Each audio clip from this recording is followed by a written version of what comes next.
అందరికీ నమస్కారం అండి. నా పేరు అల్లా బకాష్. వక్ఫ్ బోర్డ్ చట్టం 1994 చట్టాన్ని సవరణ చేస్తూ, ఆ చట్టంలోకి కొత్తగా 33 అంశాల్ని చేరుస్తూ, ఒక కొత్త వక్ఫ్ బోర్డ్ సవరణ చట్టంగా పార్లమెంటులో కేంద్ర మైనారిటీ శాఖ మంత్రి కిరణ్ రిజిజు ప్రవేశపెట్టడం జరిగింది ఆ బిల్లుని.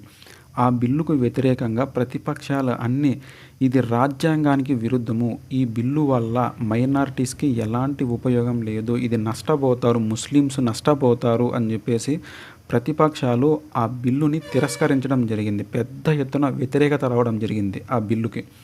మన కేంద్ర ప్రభుత్వము కొత్తగా ఆ 33 అంశాలు చేర్చినాయి కదా, సో అవి ముస్లిమ్స్కి ఎలా వ్యతిరేకంగా అవుతాయి, అసలు ఏంటి ఆ గొడవ ఏంటి, ఆ 33 అంశాల్లో ముస్లిమ్స్కి అంత నష్టం కలిగించేలా ఉన్నాయా అని చెప్పేసి మనం ఈ వీడియోలో మాట్లాడుకోవడం జరుగుతుంది.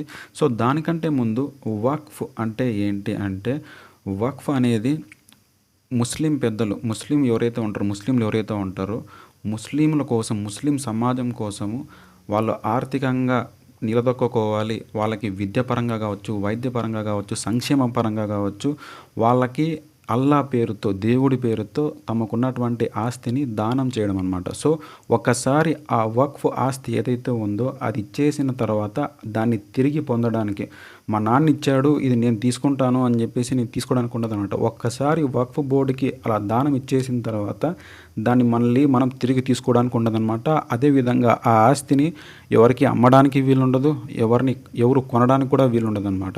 సో కొన్ని లెక్కల ప్రకారం ఏంటంటే, మన భారతదేశంలో అత్యధికంగా రైల్వే డిపార్ట్మెంట్ ఏదైతే ఉందో అది ఎక్కువగా ఆస్తులు కలిగి ఉంది. ఆ తర్వాత ఆర్మీ ఏదైతే ఉందో అది కూడా ఎక్కువగా ఆస్తులు కలిగి ఉందన్నమాట, భూభాగాన్ని.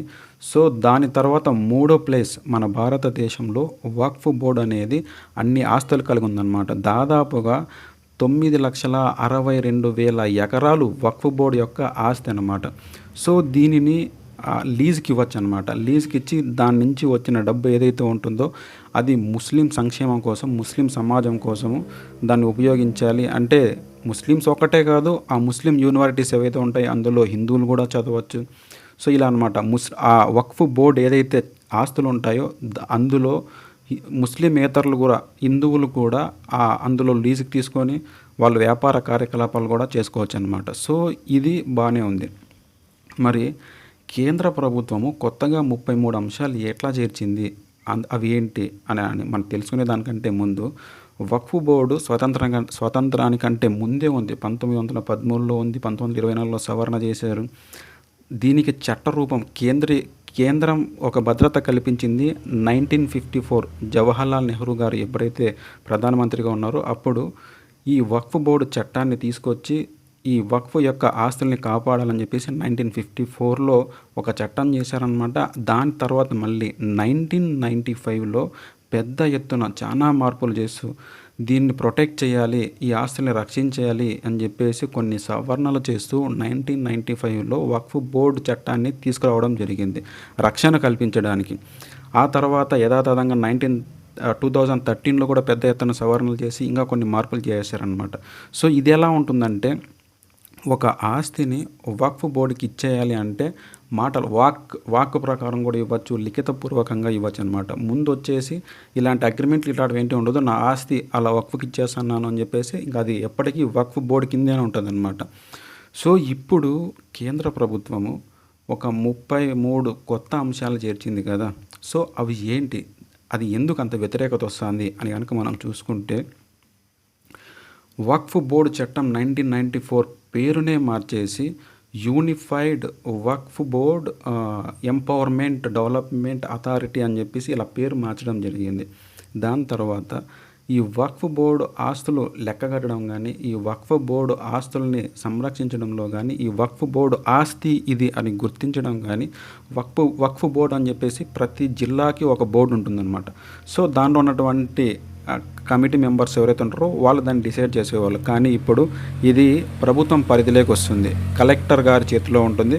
సో కలెక్టర్ గారు ఈ వక్ఫ్ బోర్డు యొక్క ఆస్తి ఇది గవర్నమెంట్ ప్రాంతం ఒకప్పుడు అని కనుక చెప్పితే ఆ వక్ఫ్ బోర్డు ఆస్తి ఏదైతే ఉంటుందో అది మొత్తం గవర్నమెంట్కి వెళ్ళిపోతుంది అనమాట.